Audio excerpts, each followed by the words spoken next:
ഇപ്പോൾ യഥാർത്ഥത്തിലെ പ്രശ്നം പരിഹരിക്കപ്പെട്ടു എന്ന രീതിയിൽ തന്നെയാണ് ഒടുവിൽ കിട്ടുന്ന വാർത്തയിൽ നിന്ന് നമുക്ക് മനസ്സിലാക്കാൻ കഴിയുന്നത്. കാരണം ഇത് BJP കോൺഗ്രസിനെ വെട്ടിലാക്കാൻ വേണ്ടി ഒരുക്കിയ ബോധപൂർവമായ ഒരു ഗൂഢാലോചനയുടെ ഭാഗമായുള്ള കെണിയായിരുന്നു എന്നിപ്പോൾ തിരിച്ചറിഞ്ഞിരിക്കുന്നു.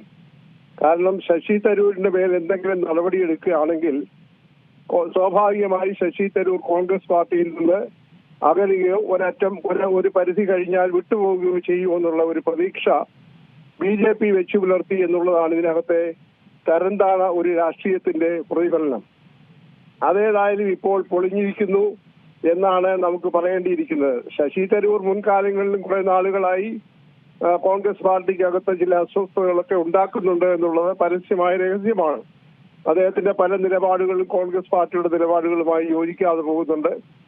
അദ്ദേഹം നടത്തുന്ന പ്രസ്താവനകൾ പലപ്പോഴും കോൺഗ്രസ് നേതൃത്വം നടത്തുന്ന പ്രസ്താവനകളുമായി പൊരുത്തപ്പെടാതെ പോകുന്നുണ്ട്. അതൊക്കെ ശരിയാണ്. അപ്പോൾ അതിനകത്ത് പരമാവധി ഒരു വിള്ളൽ ഉണ്ടാക്കുന്നതിനുള്ള ബോധപൂർവമായ BJPയുടെ ഒരു തരംതാണ രാഷ്ട്രീയ സമീപനമായിരുന്നു പാർട്ടിയോട് ആലോചിക്കാതെ തരൂരിനെ ഈ പറയുന്ന വിദേശ സംഘത്തിന്റെ തലവനായി നിയമിച്ചത്. എന്നാൽ ശശി തരൂരിന്റെ ഭാഗത്തുണ്ടായ ഒരു വീഴ്ച യഥാർത്ഥത്തിൽ ഒരു കോൺഗ്രസുകാരനാണെങ്കിൽ അദ്ദേഹം ഇത് സ്വീകരിക്കുന്നതിന് മുൻപായിട്ട് കോൺഗ്രസ് പാർട്ടിയോട് ആലോചിക്കണമായിരുന്നു. അതാണ് ജയറാം രമേശും പറഞ്ഞത്. കോൺഗ്രസ് പാർട്ടിയോട് ആലോചിക്കുന്നത് ഒരു സാമാന്യ മര്യാദയാണ്. കോൺഗ്രസിന്റെ ഒരു MP ആയിരുന്നിടത്തോളം കാലം പാർട്ടിയുടെ അച്ചടക്കത്തിന് വിധേയമായി പ്രവർത്തിക്കാൻ അദ്ദേഹത്തിന് ബാധ്യതയുണ്ട്. കുറഞ്ഞ പക്ഷം അദ്ദേഹം സമ്മതം കൊടുക്കുന്നതിന് മുൻപായി അല്ലെങ്കിൽ ഞങ്ങളുടെ പാർട്ടിയോട് ആലോചിച്ചിട്ട് സമ്മതം തരാമെന്ന് കേന്ദ്രമന്ത്രിയോട് പറയേണ്ടതായിരുന്നു എന്ന ഒരു സത്യമായിട്ട് തന്നെ നിലനിൽക്കുന്നു. എന്നാൽ BJP ഇതിനകത്ത് ഒരുപാട് ആസൂത്രണം നടത്തിയിട്ടുണ്ട്. കോൺഗ്രസ് പാർട്ടി ഇതിന് വിള്ളലുണ്ടാക്കി വിഭാഗീയത ഉണ്ടാക്കാൻ ബോധപൂർവമായ ശ്രമമായിരുന്നു. അതെന്തായാലും ഇപ്പോൾ പൊളിച്ചടിച്ചിട്ട് ഇപ്പോൾ കോൺഗ്രസും വളരെ അവധാനതയോടുകൂടിയാണ് ഇക്കാര്യത്തിൽ തീരുമാനമെടുത്തത് എന്നാണ് മനസ്സിലാക്കുന്നത്. കാരണം അദ്ദേഹത്തെ പോകാൻ അനുവദിച്ചിരിക്കുകയാണ്. അപ്പോൾ BJPയുടെ തന്ത്രം പൊളിഞ്ഞു. ഇനിയും അദ്ദേഹത്തിന് കോൺഗ്രസ് പാർട്ടിയോട് അനുവാദം നൽകില്ല എന്നൊരു പരാതി ശശി തരൂരിന് ഉന്നയിക്കാൻ സാധ്യമല്ല. അപ്പോൾ ശശി തരൂരിന്റെ ആഗ്രഹം നടന്നു. എന്നാൽ പാർട്ടി ശശി തരൂരിന്റെ ആദ്യത്തെ സമീപനത്തോട് അത്ര യോജിക്കുന്നില്ല. പാർട്ടിയുടെ അതൃപ്തി പാർട്ടി പ്രകടിപ്പിച്ചു. അത് ശശി തരൂരിനെ പോലെയുള്ള ഒരാൾ തീർച്ചയായും മനസ്സിലാക്കുമെന്ന് തന്നെയാണ് പാർട്ടി കരുതുന്നത്.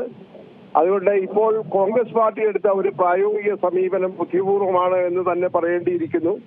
ഇതിനകത്ത് കാണേണ്ടത് യാതൊരു ധാർമ്മികതയും ഇല്ലാതെ ഒരു കാര്യം, അതായത് പാർട്ടിക്ക് വിധേയനാകണം, അല്ലെങ്കിൽ പാർട്ടിയോട് ആലോചിക്കുകയും പറയുകയും വേണം ഇത്തരം കാര്യങ്ങൾ. അതേസമയം പാർട്ടി കൊടുത്ത 4 അംഗ സംഘത്തിൽ ശശി തരൂരിന്റെ പേരില്ല എന്നത് ശശി തരൂരിന്റെ കഴിവുകളെ പാർട്ടി വേണ്ട വിധത്തിൽ പ്രയോജനപ്പെടുത്തുന്നില്ല എന്ന് മുമ്പ് തന്നെ അദ്ദേഹത്തിനുള്ള ഒരു ആരോപണത്തെ, ആ ഒരു അസ്വസ്ഥതയെ ശരിവെക്കുന്നതല്ലേ?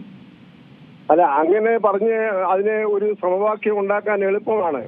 കാരണം കോൺഗ്രസ് പാർട്ടിക്കകത്ത് ശശി തരൂരിനാണ് ഈ കാര്യത്തിൽ 1ാം സ്ഥാനം കൊടുക്കേണ്ടത്, മുൻഗണന കൊടുക്കേണ്ടത് എന്നുള്ളതൊന്നും ആരും നിഷേധിക്കുന്ന ഒരു കാര്യമല്ല. പക്ഷേ കോൺഗ്രസ് പാർട്ടി ഇപ്പോൾ അദ്ദേഹത്തിന് പകരമെന്നോ അല്ലെ അദ്ദേഹത്തെ ഒഴിവാക്കി കൊടുത്തിരിക്കുന്ന പട്ടികയിലുള്ള ആളുകൾ ആരും തന്നെ മോശക്കാരല്ല. ഇപ്പൊ ആനന്ദ് ശർമ്മ എന്നൊക്കെ പറഞ്ഞ ആളുകൾ നേരത്തെ കേന്ദ്ര വിദേശകാര്യ വകുപ്പിൽ പ്രവർത്തിച്ചിട്ടുള്ള മന്ത്രിമാരും സീനിയർ നേതാക്കന്മാരുമാണ്. അപ്പോൾ അതുകൊണ്ട് ബോധപൂർവമായി ശശി തരൂരിനെ ഒഴിവാക്കി എന്ന് പറയാനായി സാങ്കേതികമായി സാധ്യമല്ല. വേണമെന്നുണ്ടെങ്കിൽ അങ്ങനെ പറഞ്ഞാൽ അത് വിശ്വസിക്കുന്നവരെ കോൺഗ്രസുകാർ തന്നെ ഉണ്ടാകാം.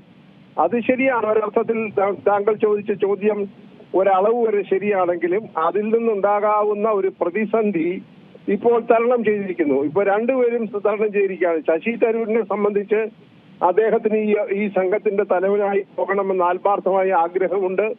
അദ്ദേഹം അതിന് സർവ്വതാ യോഗ്യനാണ് എന്ന കാര്യത്തിൽ ആർക്കും അഭിപ്രായ വ്യത്യാസമില്ല. എന്തായാലും പക്ഷേ അദ്ദേഹത്തെ അതിനെ ചെയ്ത ഒരു രീതിയാണ് ഇവിടെ അടിസ്ഥാനപരമായി ചോദ്യം ചെയ്യുന്നത്. BJP സതുദ്ദേശത്തോടു കൂടിയാണ് അത് ചെയ്തതെന്ന് വിശ്വസിക്കാൻ പ്രയാസമാണ്. അതുകൊണ്ട് ഞാൻ തുടക്കത്തിൽ പറഞ്ഞത് ഒരു നിലവാരമില്ലാത്ത തരംതാണ രാഷ്ട്രീയ നടപടിയായിരുന്നു. അതിനെ അതിജീവിക്കാനായിട്ട് കോൺഗ്രസ് കഴിഞ്ഞു. കോൺഗ്രസ് ശശി തരൂരിന് ഈ സംഘത്തിൽ അംഗമാകുന്നതിന് നേതൃത്വം കൊടുക്കുന്നതിന് അനുവാദം കൊടുത്തു. എന്നാൽ ശശി തരൂരിന് ചില സന്ദേശം കോൺഗ്രസ് പാർട്ടി കൊടുത്തിട്ടുണ്ട്. അദ്ദേഹം പല സന്ദർഭങ്ങളിൽ ഇതുപോലെ ചെയ്തപ്പോൾ താക്കീത് ഉൾപ്പെടെയുള്ള അല്ലെങ്കിൽ വാക്കാലുള്ള ചില തർജ്ജനങ്ങളൊക്കെ കൊടുത്തിട്ടുള്ള സംഭവങ്ങൾ നിരവധിയാണ്. ഏറ്റവും ഒടുവിൽ അതുണ്ടായിട്ടുണ്ട്. അതിൽ നിന്നൊക്കെ അദ്ദേഹം കുറെ കൂടെ പാഠങ്ങൾ പഠിക്കുകയും കുറെ കൂടെ അച്ചടക്കത്തോടുകൂടി തുടർന്നുള്ള കാര്യങ്ങളിൽ കോൺഗ്രസ് പാർട്ടിക്കകത്ത് നിൽക്കുകയും ചെയ്യും എന്ന് തന്നെയാണ് കോൺഗ്രസ് പ്രതീക്ഷിക്കുന്നത്. കോൺഗ്രസ് അതാണ് ആഗ്രഹിക്കുന്നത്. കോൺഗ്രസിൽ നിന്ന് ശശി തരൂരിനെ പുറത്താക്കണമെന്നോ അദ്ദേഹത്തിന്റെ പേരിൽ നടപടിയെടുക്കണമെന്നുള്ള ഒരു നിർദ്ദേശവും ഒരു ഭാഗത്തുനിന്നും വന്നിട്ടില്ല. പക്ഷേ അദ്ദേഹം ഒരു പാർട്ടിക്കുള്ളിൽ നിൽക്കുന്നിടത്തോളം കാലം, പാർട്ടിയുടെ MP ആയിരിക്കുന്നിടത്തോളം കാലം, കേന്ദ്ര വർക്കിംഗ് കമ്മിറ്റിയിലെ അംഗമായിരിക്കുന്നിടത്തോളം കാലം അദ്ദേഹം അടിസ്ഥാനപരമായി പുലർത്തേണ്ട ചില അച്ചടക്കങ്ങളുണ്ട്. അത് പുലർത്താൻ അദ്ദേഹത്തിന് ഇത് ഒരു ഒരു മുന്നറിയിപ്പ് കൂടിയാകും എന്നാണ് ഇപ്പോൾ കരുതേണ്ടത്. ശ്രീ എ ജി ജോർജ്, കഴിഞ്ഞ ദിവസം ജയറാം രമേശ് പറഞ്ഞ ഒരു കാര്യമുണ്ടായിരുന്നു. അതായത് കേന്ദ്ര സർക്കാർ നാരദമുനി രാഷ്ട്രീയം കളിക്കുന്നു എന്നായിരുന്നു അദ്ദേഹം പറഞ്ഞത്. അത് ശരിക്കും ഈ ഒരു വിഷയത്തിൽ ശരിവെക്കുന്ന തരത്തിൽ തന്നെയാണ് കാര്യങ്ങൾ പോകുന്നത് എന്ന് തന്നെയാണോ താങ്കൾ പറയുന്നത്? മാത്രമല്ല, ഇതിലൂടെ CPM നേടുന്ന ഒരു തന്ത്രപരമായ ഒരു നിലപാട് അതും ഇതിലൂടെ വ്യക്തമാകണ്ടേ?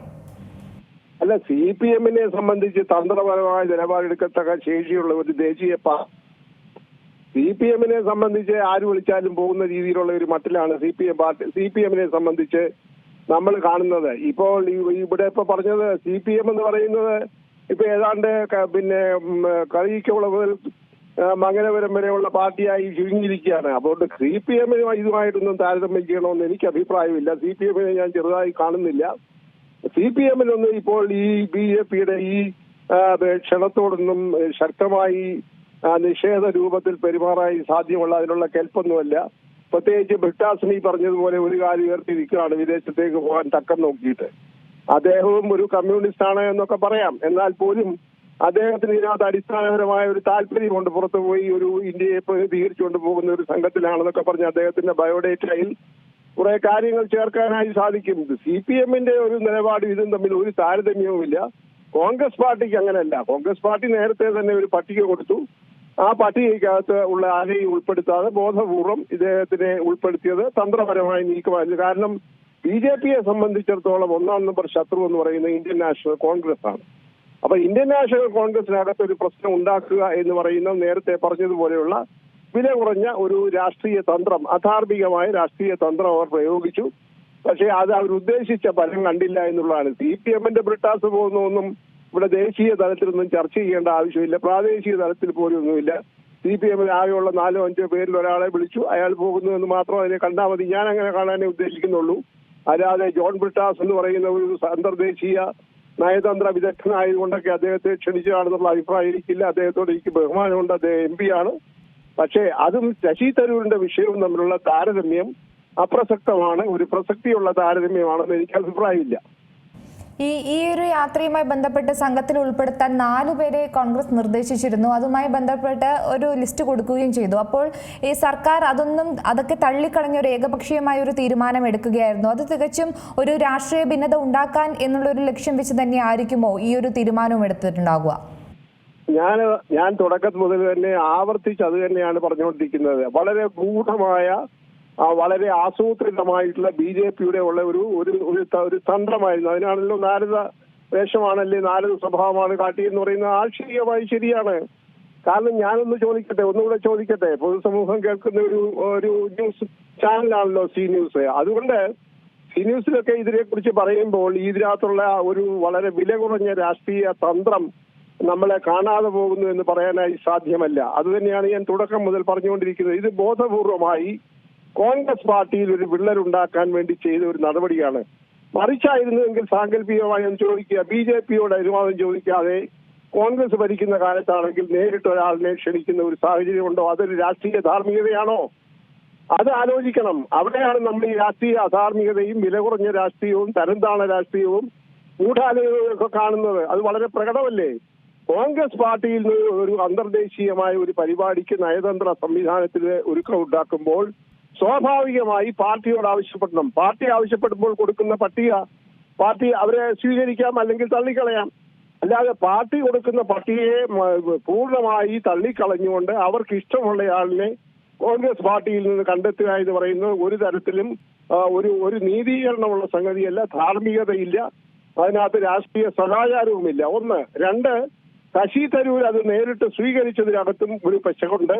അദ്ദേഹത്തിന് അങ്ങനെ സ്വീകരിക്കാനുള്ള അവകാശമില്ലെന്ന് തന്നെ ഞാൻ പറയേണ്ടിയിരിക്കുന്നു. കാരണം കോൺഗ്രസ് പാർട്ടിയിലെ വളരെ ഉന്നതനായിട്ടുള്ള ഒരു നേതാവായി MP ആയി പാർട്ടി കൊടുത്തതാണ്. പാർട്ടിയില്ലെങ്കിൽ അദ്ദേഹം ഒന്നുമില്ല. അദ്ദേഹത്തിന്റെ MP സ്ഥാനം ആര് കൊടുത്തതാണ്? അദ്ദേഹത്തിന്റെ വർക്കിംഗ് കമ്മിറ്റി സ്ഥാനം ആര് കൊടുത്തതാണ്? കോൺഗ്രസ് പാർട്ടി ഇല്ല എന്നുണ്ടെങ്കിൽ ശശി തരൂർ ഒരു 0 ആണ്. അപ്പോൾ പാർട്ടിക്കകത്ത് നിൽക്കുന്നിടത്തോളം കാലം പാർട്ടിയുടെ അച്ചടക്കം പാലിക്കാൻ ഏത് താഴേക്കിടയിലുള്ള ഒരു ബൂത്ത് പ്രവർത്തകൻ ഉൾപ്പെടെ വർക്കിംഗ് കമ്മിറ്റി ഉൾപ്പെടെയുള്ള ആൾ ബാധ്യസ്ഥനാണ്. അതൊരു ധാർമ്മികതയാണ്, അതൊരു സംസ്കാരത്തിന്റെ ഭാഗമാണ്. അപ്പോൾ അത് ചെയ്യാതെ പോയി എന്നുള്ള ആ ഒരു വീഴ്ച ഇപ്പോഴും നിലനിൽക്കുകയാണ്. പക്ഷേ ഇപ്പോൾ ഒരു പ്രതിസന്ധി ഉണ്ടാക്കി തരൂരിന്റെ പേരിൽ നടപടിയെടുത്ത് ശശി തരൂരിനെ കോൺഗ്രസ് പാർട്ടിയിൽ നിന്ന് അകറ്റി നിർത്തണം എന്നുള്ള ഒരു ആസൂത്രണമൊക്കെ ഇതിന്റെ പുറകിലുണ്ടായിരുന്നെങ്കിൽ അതെല്ലാം ഇപ്പോൾ തകർന്ന് പൊളിഞ്ഞ് പാളീസായിരിക്കുന്നു എന്നാണ് ഇപ്പോൾ ഈ നടപടിയുടെ കോൺഗ്രസ് എടുത്ത തീരുമാനത്തിലൂടെ മനസ്സിലാക്കുന്നത്. കോൺഗ്രസ് വളരെ തന്ത്രപരമായി ഈ പറഞ്ഞതുപോലെ ഈ ഒരു സർജിക്കൽ സ്ട്രൈക്ക് നടത്താനായി നടത്തിയ ഈ BJPയുടെ ശ്രമത്തെ തകർത്ത് പൊളിച്ച് അടുക്കിയിരിക്കുന്നു എന്നാണ് ഒടുവിൽ പറയേണ്ടിയിരിക്കുന്നത്. പുതിയ വാർത്തകളും വിശേഷങ്ങളും ഇനി വിരൽ തുമ്പിൽ. എല്ലാ ഡിജിറ്റൽ പ്ലാറ്റ്ഫോമുകളിലും ഇപ്പോൾ സീ മലയാളം ന്യൂസ് ലഭ്യം.